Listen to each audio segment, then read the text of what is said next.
আসসালামু আলাইকুম। আর একটি নতুন ক্লাস নিয়ে হাজির হলাম। আজকে আমরা এসএসসি হিসাব বিজ্ঞান দ্বিতীয় পত্র থেকে অংশীদারি ব্যবসার হিসাব এই অধ্যায় থেকে আরেকটি গুরুত্বপূর্ণ সৃজনশীল ম্যাথ সলভ করব। আজকে আমরা যশোর বোর্ড 2024 সালের প্রশ্ন নং 11 সমাধান করব।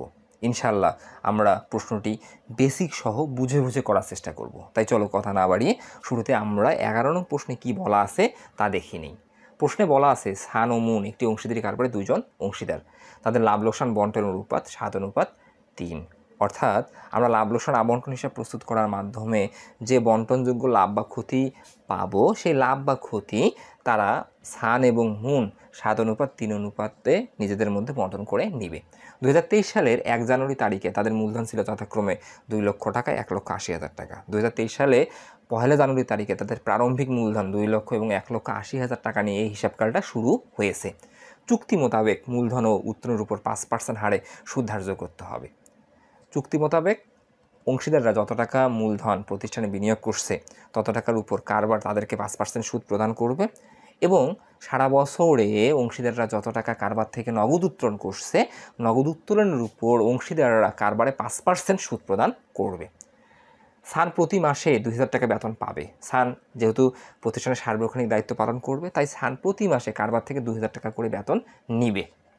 সারা বছর ধরে অংশীদারগণ প্রতি মাসের শেষে ব্যবসায় থেকে যথাক্রমে 1,800 টাকা ও 1,000 টাকা নগদে উত্তোলন করে। আমরা জানি কোনো অংশীদার প্রতি মাসের শেষে যদি কারবার থেকে নগদ উত্তোলন করে তাহলে সে মোট উত্তোলনের উপর 5.5 মাসের অর্থাৎ 5.5 মাসের সুদ প্রদান কারবারে করে। তাহলে এখানে যেহেতু প্রতি মাসের শেষে উত্তোলন করছে, তার মানে অংশীদাররা প্রতি মাসের শেষে উত্তোলন করার ফলে মোট উত্তোলনের উপর 5.5 মাসের সুদ প্রদান করবে। 1 জুলাই তারিখে মুন 20,000 টাকা ঋণ হিসাবে প্রদান করে। এই যে মুন 1 জুলাই তারিখে যে 20,000 টাকা ঋণ প্রদান করলো, এই ঋণ দ্বারা কী মিন করে? মূলধন এবং ঋণের মধ্যে পার্থক্য কী? নর্মালি আমরা ব্যবসায় প্রতিষ্ঠানে দেখি যে ব্যবসায় প্রতিষ্ঠান তৃতীয় পক্ষের কাছ থেকে ঋণ নিচ্ছে, লাভের উপর টাকা নিচ্ছে। তৃতীয় পক্ষ মানে কি? মালিক ব্যতীত অন্য কোনো ব্যক্তি, সেটা প্রতিষ্ঠান হতে পারে, ব্যক্তি হতে পারে। যখন ব্যবসায় প্রতিষ্ঠান মালিক ব্যতীত অন্য কারো কাছ থেকে লাভের উপর টাকা নেয় তাকে আমরা ঋণ বলি। কিন্তু অংশীদারি কারবারে আমরা তৃতীয় পক্ষের নিকট ঋণ নেওয়া দেখি না। অংশীদারি ব্যবসায় প্রতিষ্ঠান মালিকের কাছ থেকে ঋণ নেয়, তার মানে ব্যবসায় প্রতিষ্ঠান মালিকের কাছ থেকে লাভের উপর টাকা নেয়। তাহলে এই ঋণটা কেন ঋণ হিসাবে থাকে? অতিরিক্ত মূলধন হিসাবে আমাদের প্রশ্নে দেওয়া থাকে কি না, থাকে না কেন, এইটা আমাকে একটু বুঝতে হবে। এখন তার আগে তোমাকে জানতে হবে মূলধন জিনিসটা এক্স্যাক্টলি কী। তুমি যখন মালিক, প্রতিষ্ঠান যতদিন বিলোপ সাধিত হয়নি ততদিনের জন্য তুমি তোমার ব্যক্তিগত যা কিছু প্রতিষ্ঠানে বিনিয়োগ করো এটা তোমার মূলধন। তাহলে তুমি মূলধন বিনিয়োগ করো যতদিন প্রতিষ্ঠানটা বিলোপ সাধিত হয়নি ততদিনের জন্য, তার আগে তুমি মূলধনের টাকা ফেরত পাবা না। তাহলে মূলধন তুমি পরিশোধ করো আজীবনের জন্য, তার মানে যতদিন প্রতিষ্ঠানটা বিলোপ সাধিত হয়নি, এটা হচ্ছে মূলধন। এখন তুমি যদি আজীবনের জন্য টাকা না দিয়ে তুমি নির্দিষ্ট সময়ের জন্য শর্ত অনুযায়ী প্রতিষ্ঠানে টাকা প্রদান করো, তখন ব্যবসায় প্রতিষ্ঠান তোমার এই টাকাটাকে ঋণ হিসাবে কাউন্ট করবে।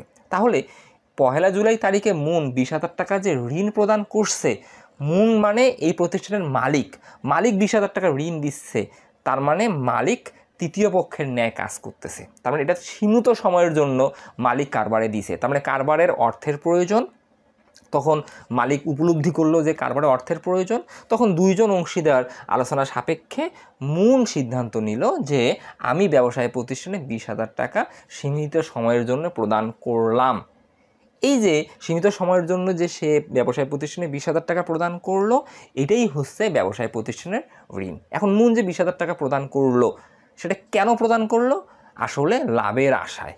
সে এই 20,000 টাকার উপর বছর শেষে চুক্তিপত্রে যদি ঋণের সুদের হার উল্লেখ না থাকে তাহলে আইন অনুযায়ী সে 6% সুদ পাবে। তাহলে অংশীদাররা যে কারবারে ঋণ প্রদান করতেছে, ঋণ কেন লেখা আছে? কারণ এই অংশীদার এটা সীমিত সময়ের জন্য কারবারে দিছে লাভের উপর। কত পার্সেন্ট লাভের উপর? চুক্তিপত্রে উল্লেখ না থাকলে 6% লাভের উপর। ওকে, এটা আমরা বুঝে গেলাম। তারপরে কি বলা আছে, স্থানের বেতন চার্জ করার পর, এটা একটু পরে বলতেছি আমি, কিন্তু অন্যান্য বিষয়সমূহ বিবেচনা করার পূর্বে ব্যবসায় লাভের পরিমাণ ছিল 1,60,000 টাকা। আমরা সমন্বয় এগুলো পড়ে নিলাম, সহজ অঙ্ক একদম, আমি একটু বুঝালাম বিধে সময় লাগলো প্রশ্নটা। এখন কয় কি বলছে, অংশীদারদের উত্তরণের সুদ নির্ণয় করো। এটা তো আমাদের হয়ে গেল। আমি তো বললাম যে কোনো অংশীদার যদি প্রতি মাসের শেষে উত্তোলন করে তাহলে মোট উত্তোলনের উপর অংশীদার কারবারে 5.5 মাসের সুদ প্রদান করবে। তাহলে এই প্রশ্ন সলভ করার লক্ষ্যে তুমি লিখবা আগে বোর্ডে, অথবা আমি লিখছি, তুমি খাতায় লিখবে 11 নং প্রশ্নের সমাধান, লিখবা ক উত্তোলনের সুদের পরিমাণ নির্ণয়। এখন আমরা দেখি এখানে স্থান প্রতি মাসে কত টাকা উত্তোলন করছে। স্থান প্রতি মাসে 1,800 টাকা উত্তোলন করছে।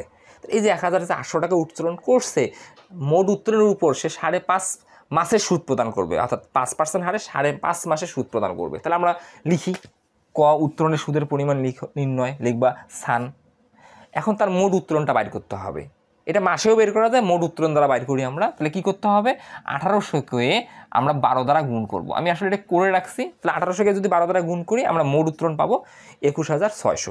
আর 21,600 আমি যদি 5% কাটি, এই 5% মানে হচ্ছে উপরে 5 নিচে 100, তার মানে আমি 21,600-কে যদি 5 দ্বারা গুণ করি, 100 দ্বারা ভাগ করি, তার মানে 5% কাটা হলো। আর এই 5% কেটে আমি যেটা পাবো এটা কিন্তু হচ্ছে 12 মাসের, কারণ পার্সেন্ট মানে বাৎসরিক, 12 মাসের। তাহলে আমরা 12 মাসের টাকা পাবো।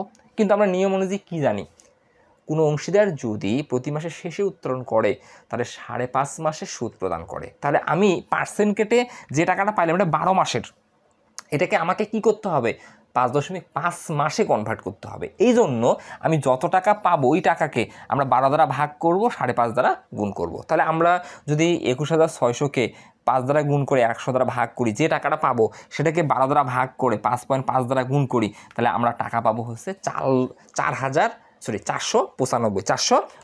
তাহলে আমি দেখাচ্ছি যে 21,600 গুণন 5%, গুণন 5%, তাহলে আমরা পাবো 21,600 গুণন 5%, আমরা পাবো 1,080। এই 1,080-কে 12 দ্বারা ভাগ করব, গুণ করব 5.5 দ্বারা, তাহলে আমরা পাবো এই যে 495। ঠিক তেমনিভাবে আমরা মুন আসি, মুন প্রতি মাসে শেষে উত্তোলন করছে 1,000, প্রতি মাসের শেষে 1,000, তাহলে 12 মাসে 12,000, আমাকে 1,000 গুণন 12 দিতে হবে, কারণ প্রতি মাসের শেষ 12 মাসে 12 বার আসবে। সে 12,000 টাকা উত্তোলন করছে, সেই 12,000 টাকার 5% আগে সুদ নির্ণয় করবে। তাহলে 12,000 গুণন 5 নিচে 100, তাহলে 12,000-এর আমি যদি 5% কাটি তাহলে আমাদের আসবে মোট সুদ 600। এই 600-কে আমরা কি করব, আমরা ভাগ করব 12 দ্বারা, গুণ করব 5.5 দ্বারা। তাহলে আমরা 12 দ্বারা যদি ভাগ করি, 5.5 দ্বারা যদি গুণ করি, আমরা অ্যামাউন্ট পাবো 275। তাহলে এখন এই দুইজন মূলে কারবার মূলধনের সুদ, উত্তোলনের সুদ পাবে হচ্ছে 770। তাহলে আমরা খুব সহজে কয়ের আনসার করতে পারলাম। আমি আবারও বলি যে কোনো অংশীদার যদি প্রতি মাসের শেষে উত্তোলন করে তাহলে মোট উত্তোলনের উপর 5.5 মাসের সুদ প্রদান করবে। খুবই গুরুত্বপূর্ণ। ওকে, আমরা খুব সহজে ক করে ফেলতে পারলাম, ক আমাদের ডান। এখন আমরা ক্ষয়ের সমাধান করব। ক্ষয় বলছে লাভ লোকসান আবন্টন হিসেবে প্রস্তুত করো। আমরা বারবার শিখছি বা আমি বারবার তোমাদেরকে বলতেছি, আমরা লাভ লোকসান আবন্টন হিসাব কেন প্রস্তুত করি। আমরা লাভ লোকসান আবন্টন হিসাব প্রস্তুত করি, এই যে শেষের লাইনে উল্লেখ থাকে, স্পষ্ট বলা আছে ছানের বেতন চার্জ করার পর, এটা পরে বলতেছি আমি, অন্যান্য বিষয়সমূহ বিবেচনা করার পূর্বে ব্যবসায়ের লাভ ছিল 1,60,000 টাকা। এই যে ব্যবসায়ের লাভ যে 1,60,000 টাকা ছিল, এটা কোথা থেকে আমরা পাইছি, আয় বিবরণী প্রস্তুত করার মাধ্যমে।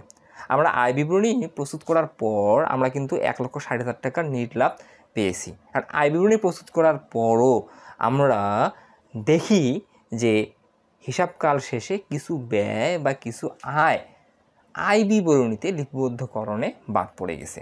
এই যে আয় বিবরণীতে কিছু আয় এবং ব্যয় যে লিপিবদ্ধকরণে বাদ পড়ে গেল, তাহলে আমরা কি এই 1,60,000 টাকাকে সঠিক নিট মুনাফা বলতে পারবো?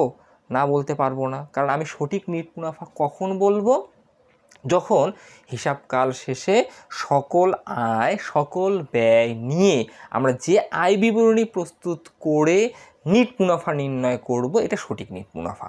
কিন্তু আমরা যদি দেখি আয় বিবরণী প্রস্তুত করার পর কিছু আয় বাদ গেছে, কিছু ব্যয় বাদ গেছে, তাহলে আমরা যে নিট মুনাফাটা পাবো ওটাকে সঠিক নিট মুনাফা বলতে পারবো না।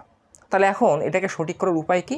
এটাকেই সঠিক করার জন্য মূলত আমরা নতুন করে একটা হিসাব প্রস্তুত করব যেটাকে আমরা বলি লাভ লোকসান আবন্টন হিসাব। তাহলে লাভ লোকসান আবন্টন হিসাব কেন প্রস্তুত করা হয়? লাভ লোকসান আবন্টন হিসাব প্রস্তুত করা হয় যে ব্যয়গুলো, যে আয়গুলো আয় বিবরণীতে লিপিবদ্ধকরণে বাদ গেছে, এগুলোকে লিপিবদ্ধ করে সঠিক নিট লাভ বা নিট ক্ষতি নির্ণয়ের জন্য। ওকে, তাহলে এখানে আমরা প্রশ্নে কি দেখতেছি? স্থানের বেতন চার্জ করার পর কিন্তু অন্যান্য বিষয়সমূহ বিবেচনা করার পূর্বে। এই কথাটা খুবই গুরুত্বপূর্ণ। স্থানের বেতন চার্জ করার পর, এই চার্জ করার পর বলতে স্থানের বেতন আয় বিবরণীতে লিপিবদ্ধ করা হয়েছে।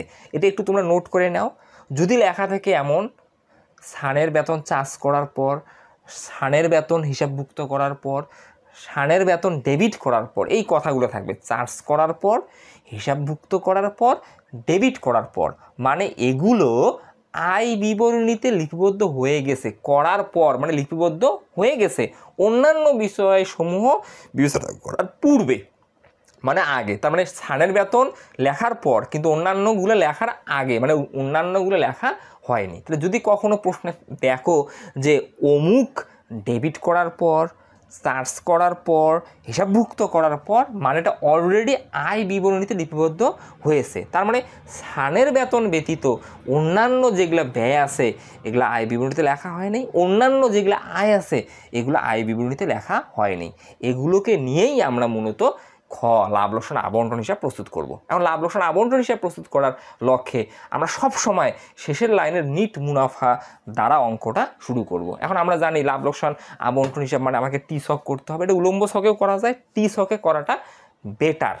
এখন আমরা এই মর্মে আমরা খ লিখব। খ লিখে আমরা লিখবো যেভাবে, আমরা লিখবো উপরে স্থান ও মুনের লাভ লোকসান আবন্টন হিসেবে। আমার স্পেস কম থাকা, অর্থাৎ জায়গা কম থাকার কারণে আমরা এই ডিটেল তথ্যগুলো লিখিনি, আমি বল দিচ্ছি, তোমরা লিখে নিবা। স্থান ও মুনের লাভ লোকসান আবন্টন হিসাব, তার নিচে লিখবা এরা সালটা হচ্ছে 2023 সালের 31শে ডিসেম্বর তারিখের সমাপ্ত বছরের জন্য। টি ছক বিবরণ টাকা, বিবরণ টাকা, বাম ডেবিট, ডান ক্রেডিট। এখন আমরা এই নিট লাভ দ্বারা অঙ্কটা শুরু করব। এখন লাভ লোকসান আবন্টন হিসাবে ডেবিট হচ্ছে ব্যয়, ক্রেডিট হচ্ছে আয়। যেহেতু নিট লাভ আয় প্রকাশ করে, অর্থাৎ এটা কি আয় থেকে ব্যয় বাদ দেওয়ার পর আয়ের অতিরিক্ত অংশ, তারপরে আয় প্রকাশ করে, তাহলে নিট লাভ আমরা এটা কোথা থেকে পেলাম? আয় বিবরণী থেকে। আমরা শিরোনাম লিখবো আয় বিবরণী, লিখবো নিট লাভ, টাকার ঘরে লিখবো 1,60,000 টাকা। এখন আমরা কি করব? আমরা দেখব যে ব্যয়গুলো আর যে আয়গুলো লিপিবদ্ধ করা হয়নি আয় বিবরণীতে, ওগুলো মূলত আমরা লাভ লোকসান আবন্টন হিসেবে প্রস্তুত করবো। তাহলে প্রথম থেকে আসি। স্থান ও মুন একটি অংশীদারি কারবার, দুজন অংশীদার, এটা তো লেনদেন না। তাদের লাভ লোকসান বন্টনের অনুপাত 7:3, এটা লেনদেন না। 2023 সালের 1 জানুয়ারি তারিখে তাদের মূলধন ছিল যথাক্রমে 2 লক্ষ, 1,80,000 টাকা। এটা লেনদেন, এটা মূলধন হিসাবে যাবে, এটা মালিকানা সত্ত্ব, এটা আয় বা ব্যয় না। তারপরে চুক্তি মোতাবেক মূলধন ও উত্তোলনের উপর 5% হারে সুদ ধার্য করতে হবে। এইটা কিন্তু আমাদের ব্যয় এবং আয়। এটি কিন্তু আসলে আমাদের আয় বিবরণীতে লিপিবদ্ধ করা হয়নি। আমরা কি জানি? আমি অংশীদার, আমি যত টাকা কারবারে বিনিয়োগ করব, কারবার ওই টাকার উপর আমাকে সুদ দিবে। তাহলে মূলধনের সুদ কারবার অংশীদারকে বা মালিককে দেয়, কারবার দেয়। আমরা আসলে যখন হিসাব বিজ্ঞানে কোনো হিসাব প্রস্তুত করি, আমরা কি করি? মালিক বা অংশীদারের নামে আসলে আমরা ব্যবসায় প্রতিষ্ঠানের হিসাব সংরক্ষণ করি। তাহলে মূলধন মালিক কারবারে নিয়ে আসে, কারবার ওই টাকাটা যেহেতু ব্যবহার করে, তাই কারবার ওই টাকার সুদ মালিককে দিবে। তাহলে মূলধনের সুদ কারবার মালিককে দিবে, তাহলে মূলধনের সুদ কারবারের ব্যয়। এখন মূলধনের সুদ কারবার মালিককে দিবে, তাহলে মূলধনের সুদ কে পাবে? মালিক পাবে। এখন মালিক যে টাকাটা পাবে, কারবার মালিকের মূলধন নামে যে অ্যাকাউন্টটা আছে ওই অ্যাকাউন্টে জমা করে দিবে। তাহলে মূলধনের সুদের ফলে মালিকের মূলধন বাড়ে, কারণ অ্যাকাউন্টে টাকা জমা হবে, এটা নগদে মালিককে দিবে না, তার অ্যাকাউন্টে জমা করবে। এটা ব্যাংকের মতো। ব্যাংকে তুমি যদি টাকা রাখো, ব্যাংক ওই টাকার উপর তোমাকে সুদ দিবে, তোমার হাতে সুদ দিবে না, তোমার অ্যাকাউন্টে ব্যাংক জমা করবে। তাহলে মূলধনের সুদ বিষয়টা তেমন। তুমি যত টাকা মূলধন নিয়ে আসছো, ব্যবসায় প্রতিষ্ঠান তোমার নামে মূলধন হিসাব নামে ওইটা একটা অ্যাকাউন্ট খুলে রাখছে, এখন মূলধনের সুদ ওই অ্যাকাউন্টে জমা দেবে। তাহলে এর ফলে তোমার মূলধন বাড়বে। এই জন্য তুমি শিরোনাম ব্যবহার করবে, কারণ এখানে যতগুলো তুমি ব্যয় এবং আয় লিখবা সবগুলোর পূর্বে শিরোনাম লিখতে হবে। তাহলে এখানে তুমি শিরোনাম লিখবে অংশীদারদের মূলধন হিসাব। এখন অংশীদারদের মূলধন হিসাব লিখে তুমি কোন ব্যয়টা লিখতেছো, মূলধনের সুদ, তুমি লিখবা মূলধনের সুদ। মূলধনের সুদ কে কে পাবে, সান এবং মুন, লিখবা সান মুন। সান কত টাকা নিয়ে আসছে বা বছরের শুরুতে কত টাকা ছিল, 2 লক্ষ টাকা ছিল। চুক্তি অনুযায়ী 2 লক্ষ টাকার উপর 5% সুদ পাবে। তাহলে 2 লাখের 5% তুমি ক্যালকুলেটরে কাটো, 2 লাখের 5% 10,000 টাকা, এই যে ইনার কলামে অর্থাৎ ভিতরে দিবা 10,000 টাকা। মুন কত টাকা নিয়ে আসছে, 1,80,000 টাকা। 1,80,000 টাকার 5% তুমি কাটো, 1,80,000-এর 5% 9,000 টাকা। তাহলে এই দুইজন মিলে সুদ তুমি একদম টাকার ঘরে দিবে 19,000 টাকা। আমাদের মূলধনের সুদ লেখা হয়ে গেল। ঠিক তেমনইভাবে উত্তোলনের উপর 5% সুদ ধরতে হবে। আর উত্তোলনের সুদ অংশীদার কারবারে দেয়, কারণ উত্তোলন কে করে, অংশীদার বা মালিক করে। যেহেতু উত্তোলন মালিক করে, তাহলে ওই টাকার উপর মালিক কারবারে এবার সুদ দিবে। যেহেতু মালিক কারবারে দিবে, তাহলে কারবার নিবে বা কারবার পাবে, তাহলে কারবারে এটা আয়। আয় মানে হিসাব বিজ্ঞানের নিয়ম অনুযায়ী এটা ক্রেডিট, তাই ক্রেডিট দিকে লিখবো অংশীদারদের মূলধন হিসেবে। কেন ক্রেডিট দিকে লিখবো, এখন উত্তোলন করছে মালিক, ওই উত্তোলনের উপর কারবার মালিকের কাছে সুদ নিবে। এখন মালিকের কাছে কারবার নগদে সুদ নিবে না, কারবারে মালিকের যে মূলধন আছে ওই মূলধন থেকে কারবার কেটে নিবে। তার মানে উত্তোলনের সুদের ফলে মালিকের মূলধন কমে যাবে, তার মানে মূলধনকে প্রভাবিত করতেছে। মূলধনকে প্রভাবিত করলেই তোমাকে শিরোনাম ইউজ করতে হবে অংশীদারদের মূলধন হিসাব। তাহলে অংশীদারদের মূলধন হিসাব লিখে ব্র্যাকেটে লিখবা মূলধন উত্তোলনের সুদ, লিখে লিখবা সান, তার নিচে লিখবা মুন। এখন এই দুইটা তো আমরা কয়ে বের করছি, এটা আর আমি ডিটেলস বুঝালাম না। সানের উত্তোলনের সুদ হচ্ছে 495 টাকা, মুনের উত্তোলনের সুদ হচ্ছে 275 টাকা। যোগ করলে টাকার ঘরে আমরা লিখবো 770 টাকা। তাহলে কারবার মালিকদের কাছে 770 টাকা উত্তোলনের সুদ পেলো, তাই ক্রেডিট দিকে লিখলো। ওকে, এটা হয়ে গেল আমাদের। সান প্রতি মাসে 2,000 টাকা বেতন পাবে, এই জিনিসটা খুব গুরুত্বপূর্ণ। এই যে সান যে প্রতি মাসে 2,000 টাকা বেতন পাবে, এই বেতনটা সানকে কারবার দিবে, তাহলে কারবারের ব্যয়। বাট সানের বেতনটা আয় বিবরণীতে লেখা হয়েছে। এই যে সানের বেতন চার্জ করার পর ডেবিট করার পর হিসাবভুক্ত করার পর মানে এটা আয় বিবরণীতে লেখা হয়েছে। আমরা লাভ লোকসান আবন্টন হিসাব কেন প্রস্তুত করি, যেগুলো আয় বিবরণীতে লেখি নেই সেগুলো লিপিবদ্ধ করার জন্য। তাহলে এখানে সান যে 2,000 টাকা বেতন পাবে এটা অলরেডি হিসাবভুক্ত হয়েছে, তাই আর আমরা লাভ লোকসান আবন্টন হিসাবে এটাকে লিপিবদ্ধ করব না। তাহলে এটা হয়ে গেল আমাদের, এটা বাতিল। সারা বছর ধরে অংশীদারগণ, এটা তো আমাদের হলো।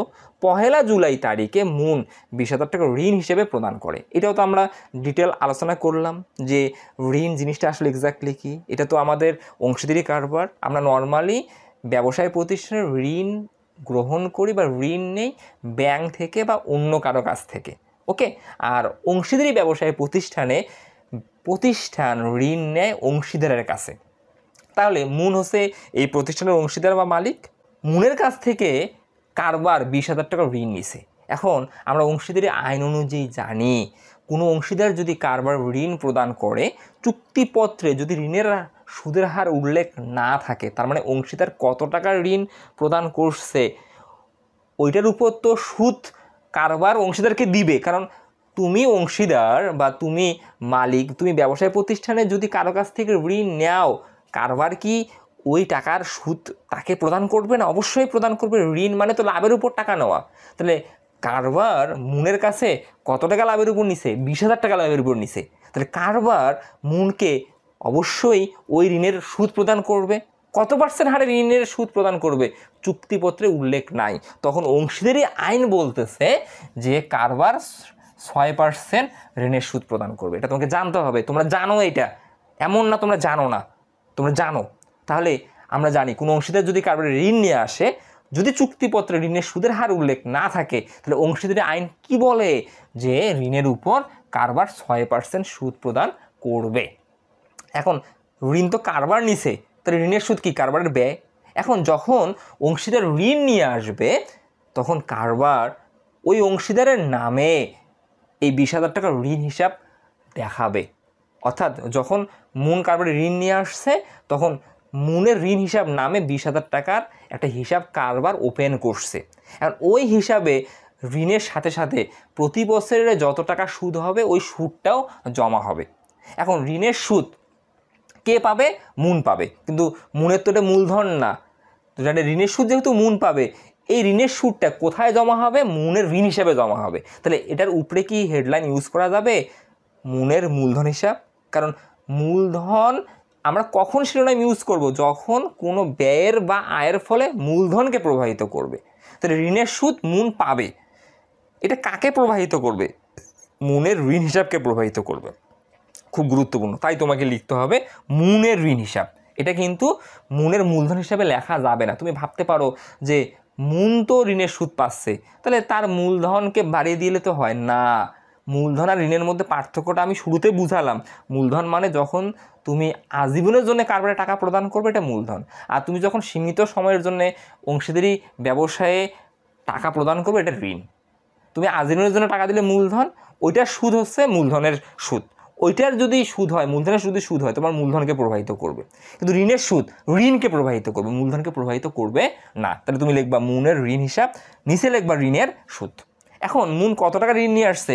20,000। এই 20,000 টাকার উপর কত পার্সেন্ট সুদ পাবে? মুন 6% সুদ পাবে। তাহলে 20,000-এর 6% 1200। এখন কবে মুন ঋণ নিয়ে আসছে? 1 জুলাই। তাহলে 1 জুলাই আনার কারণে 1 জুলাই থেকে ডিসেম্বর 31 পর্যন্ত মুন 6 মাসে সুদ পাবে। তাহলে উপরে 6, নিচে 12, কারণ পার্সেন্ট মানে 12 মাস। তাহলে ঋণের সুদ হবে 600। এই যে ঋণের সুদ 600 টাকা আমরা খুব সহজে বের করে ফেললাম। তাহলে আর আমাদের প্রশ্নে কি আর কোনো আয় ব্যয় আছে? সব তো আমাদের চেক করা শেষ। যতগুলো আয় এবং ব্যয় ছিল সবগুলো আমরা লিখে ফেললাম। এখন যোগ বিয়োগ করার পালা। আমরা দেখতেছি ক্রেডিট বড়, এই 1,60,000 আর 770 আমি যোগ করলে পাবো 1,60,770। ওটা সঙ্গে সঙ্গে আমরা ডেবিট দিকে নিয়ে আসবো। এনে আমি 1,60,770 থেকে 19,000 টাকা বিয়োগ করব, 600 টাকা বিয়োগ করব। তাহলে এই যে আমরা 1,41,170 এইটা পেলাম প্রকৃত নিট মুনাফা। এটা ছিল আমাদের কিন্তু ভুল নিট মুনাফা। এই ভুল নিট মুনাফাটাকে সঠিক করার জন্যই তো আমরা লাভ লোকসান আবন্টন হিসেবে প্রস্তুত করতেছি। তাহলে আমরা সঠিক মুনাফা কত পেলাম? 1,41,170 টাকা। এই 1,41,170 টাকা স্থান এবং মূল নিজেদের মধ্যে 7:3 অনুপাতে বন্টন করে নিবে। তাহলে 7:3, তার মানে অনুপাতের যোগফল কত? 10। তাহলে এই 1,41,170 টাকা ভাগ হবে 10, তার মধ্যে 10 ভাগের 7 ভাগ নিবে হচ্ছে স্থান। তাহলে আমি যদি 1,41,170-কে 10 দ্বারা ভাগ করে 7 দ্বারা গুণ করি, তাহলে স্থান পাবে 98,819। ঠিক তেমনইভাবে আমি 1,41,170-কে যদি 10 দ্বারা ভাগ করি, মুনের অংশ 3 দ্বারা গুণ করি, তাহলে আমি মুনের টাকা পাবো 42,351। এভাবেই মূলত আমরা আমাদের যে প্রকৃত মুনাফাটা আছে দুইজন অংশীদারদের মধ্যে বন্টন করে দেব। আর যেহেতু মুনাফার ফলে অংশীদারদের মূলধন বাড়বে, কারণ তুমি মালিক বা তুমি অংশীদার, তুমি যত টাকা কারবারে লাভ পাবা, এই লাভের টাকাটা কারবার তোমাকে সরাসরি হাতে দেবে না, তোমার অ্যাকাউন্টে জমা করে দেবে। তোমার অ্যাকাউন্ট মানে মূলধন, তারপরে তুমি ওইখান থেকে উত্তোলন করবা। তাহলে যেহেতু তোমার অ্যাকাউন্টে জমা করে দিবে, তাই তোমার মূলধন বাড়বে। তাই তুমি শিরোনাম ইউজ করবো অংশীদারদের মূলধন হিসাব, ব্র্যাকেটে মুনাফার অংশ, তারপরে দুজনের নাম লিখে তুমি বন্টন করে দিলা। আমরা খুব সহজে লাভ লোকসান আবন্টন হিসাব প্রস্তুত করতে পারলাম, বেসিক সহ, বেসিক বুঝে। এখানে মুখস্থের কোনো অবস্থান নাই, কোনো স্থান নাই। আমরা বুঝে বুঝে ম্যাথগুলো করবে। ইনশাল্লাহ ম্যাথ আমার কাছে অনেক সহজ এবং মজা লাগবে। আমরা খ করে ফেললাম। এখন আমরা গ সমাধান করব। গয়ে বলছে অংশীদারদের মূলধন হিসাব প্রস্তুত করো। আমরা অংশীদারদের মূলধন হিসাব বলতে আসলে মালিকানা সত্ত্ব বিবরণীকে বুঝে থাকি। আমরা মালিকানা সত্ত্ব বিবরণীতে আমরা উলম্ব ছকে আমি মালিক, আমার বছরের শুরুতে যত টাকা মূলধন নিয়ে হিসাবকালটা শুরু হয়েছে, সেই বছরের শুরুর মূলধন থেকে হিসাবকাল শেষে আমার মূলধনের সমাপনী জের কত, এটা নির্ণয়ের জন্যই মূলত আমরা মালিকানা সত্ত্ব বিবরণী প্রস্তুত করে থাকি হিসাব বিজ্ঞান প্রথম পত্রে আর্থিক বিবরণী অধ্যায়।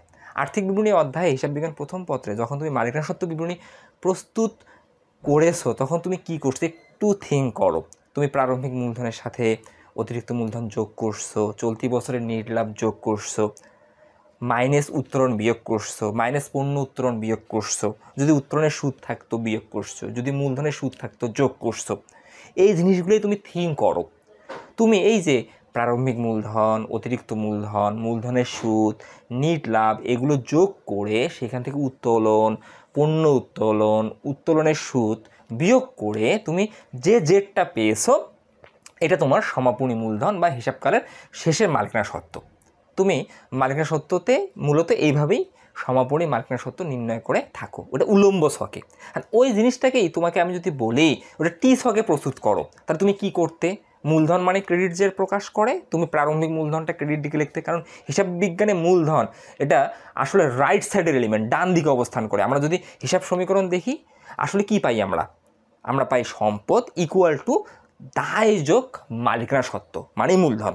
তাহলে মূলধন কোন দিকে আছে? রাইট সাইডে আছে, তার মানে ক্রেডিট দিকে আছে। তাহলে মূলধনের স্বাভাবিক যে ক্রেডিট। তাই তুমি তখন কি করতা, যদি মালিকানা সত্ত্ব বিবরণীটা উলম্ব ছকে না করে তোমাকে টি ছকে করতে হতো, তুমি কি করতা? প্রারম্ভিক মূলধন ক্রেডিট দিকে লিখতা, অতিরিক্ত মূলধন ক্রেডিট দিকে লিখতা, মূলধনের সুদ ক্রেডিট দিকে লিখতা, নিট লাভ ক্রেডিট দিকে লিখতা।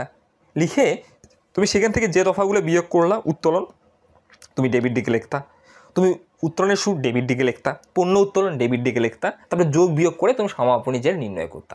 আসলে মূলধন হিসাব সেম ওই জিনিসটাই মালিকানা সত্ত্ব বিবরণী। এখন আমরা এখানে অংশীদারদের মূলধন হিসাব বলতে জয়জন মালিক আছে তয়জনের মালিকানা সত্ত্ব বিবরণী প্রস্তুত করব, এটা উলম্ব ছকে না টি ছকে। তাই আমরা এটাকে অংশীদারদের মূলধন হিসাব বলতেছি, মালিকানা সত্ত্ব বিবরণী বলতেছি না। পার্থক্যটা এই জায়গায়। তাহলে আমি সেম জিনিসটাই তোমাকে অ্যানালাইজ করে দিলাম যে এখানে মালিকানা সত্ত্ব বিবরণী যে কথা, মূলধন হিসাব একই কথা, আমরা এটা টি ছকে করব।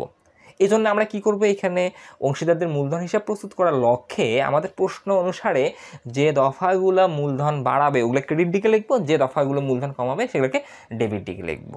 এই লক্ষ্যে আমরা ছক করব। আমরা লিখব গ, আমরা জায়গা কম থাকার কারণে আমরা প্রতিষ্ঠানের অর্থাৎ অংশীদারের নাম লিখিনি, স্থান ও মুন এর তুমি লিখবা মূলধন হিসাব, ব্র্যাকেটের নিচে লিখবা পরিবর্তনশীল পদ্ধতি। এটা পরিবর্তনশীল পদ্ধতিতে, কারণ আমরা যখন পরিবর্তনশীল পদ্ধতিতে মূলধন হিসাব করি প্রারম্ভিক মূলধন যত থাকে সমাপনী আলাদা বের হয়। ওকে, এখন আমরা মূলধন হিসাব করার লক্ষ্যে আমরা ছক করব। এই যে তারিখ বিবরণ, স্থান টাকা, মুন টাকা, এটা ডেবিট সাইড, টি ছক তারিখ বিবরণ, এটা ক্রেডিট সাইড, স্থান টাকা মুন টাকা। এটা লেখা লাগে না, হিসাব বিজ্ঞানে বাম মানে ডেবিট, ডান মানে ক্রেডিট। এখন আমরা মূলধন হিসাব প্রস্তুত করার লক্ষ্যে আমরা শুরুতেই মূলধনের প্রারম্ভিক জের নিয়ে আসবো, কারণ প্রারম্ভিক মূলধন প্রথমে। আর মূলধন কী জের প্রকাশ করে? ক্রেডিট জের প্রকাশ করে। এই দেখো 2023 সালের 1 জানুয়ারি তারিখে তাদের মূলধন ছিল যথাক্রমে 2 লক্ষ টাকা ও 1,80,000 টাকা। এটা স্থান এবং মুনের মূলধনের প্রারম্ভিক জের। তাহলে আমি ক্রেডিট দিকে লিখবো, এই যে 2023 আমি লিখে রাখছি, আমি জাস্ট বুঝাবো। এখানে জানুয়ারি 1 লিখবো উদ্বৃত্ত বিডি, উদ্বৃত্ত মানে থাকা, এটা সিডি অবস্থায় আছে, এখান থেকে আমি এটা ট্রান্সফার করলাম। সিডি মানে ক্রেডিট ডাউন, স্থানান্তরিত হইবে, আর বিডি মানে ব্রড ডাউন মানে স্থানান্তরিত হইল, মানে আমি প্রশ্ন থেকে এখানে স্থানান্তরিত করলাম, তার মানে বিডি। তাহলে উদ্বৃত্ত বিডি। ওকে, তার মানে এটা আমরা কি করলাম, সমাপনীটাকে আমরা প্রারম্ভিকে আসলে বিডি করলাম। কত টাকা? স্থানের 2 লক্ষ টাকা, মুনের হচ্ছে 1,80,000 টাকা।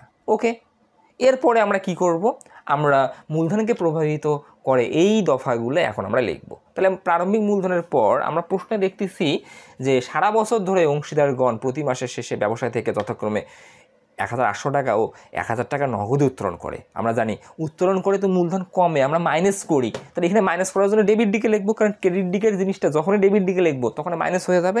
এখন প্রতি মাসের শেষে একুরেট তো তারিখ নেই, জানুয়ারি 31, ফেব্রুয়ারি 28, মার্চ 31, এই তারিখগুলো এইভাবে না লিখে আমরা লিখব 2023। যেহেতু তারিখ এখানে 12 রকম আছে, অতগুলো তারিখ না রেখে আমরা হিসাবকালের শেষের তারিখ ব্যবহার করব, ডিসেম্বর 31, হিসাবকালের শেষে মোট উত্তোলন ডিসেম্বর 31 উত্তোলন লিখব। তাহলে প্রতি মাসে যদি 1800 হয়, 1800 গুণন 12, তাহলে এক বছরে হবে 21,600, এখানে বাৎসরিক লিখতে হবে। তাহলে স্থানের হচ্ছে 21,600, মুন প্রতি মাসে 1,000, প্রতি মাসে 1,000, 12 মাসে 12,000, মুনের হচ্ছে 12,000।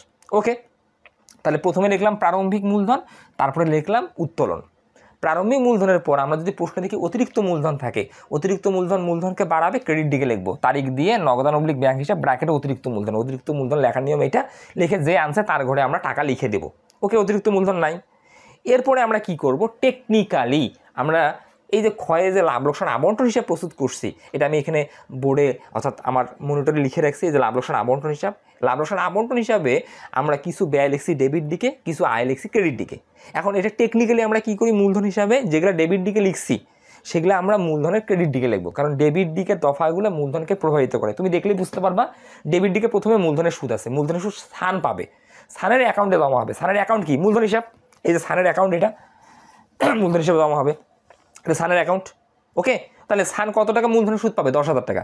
এটা আমি কোথায় লিখছি? লাভ লোকসান আবন্টন হিসাবে। দেখো লাভ লোকসান আবন্টন হিসাবে লিখছি, এই জন্য আমরা শিরোনাম দেবো ডিসেম্বর 31 লাভ লোকসান আবন্টন হিসাব।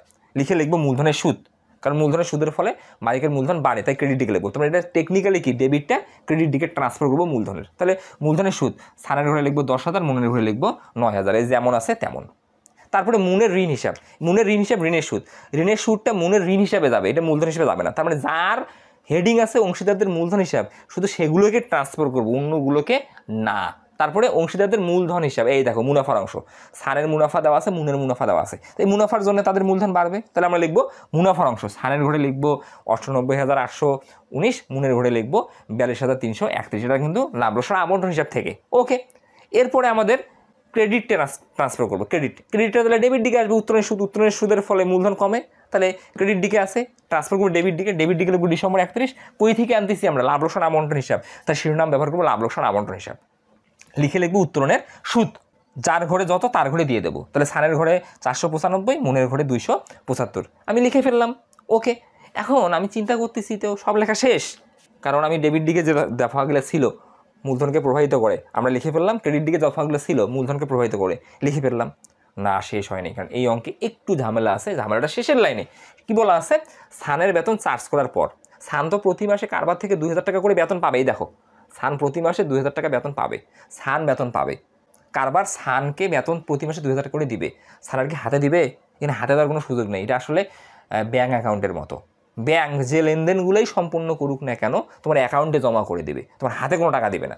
এখানেও বিষয়টা তেমন, সান কাজ করার জন্য প্রতি মাসে কত টাকা বেতন পাবে? 2,000 টাকা। কারবার কী করবে? তার অ্যাকাউন্টে জমা করে দিবে।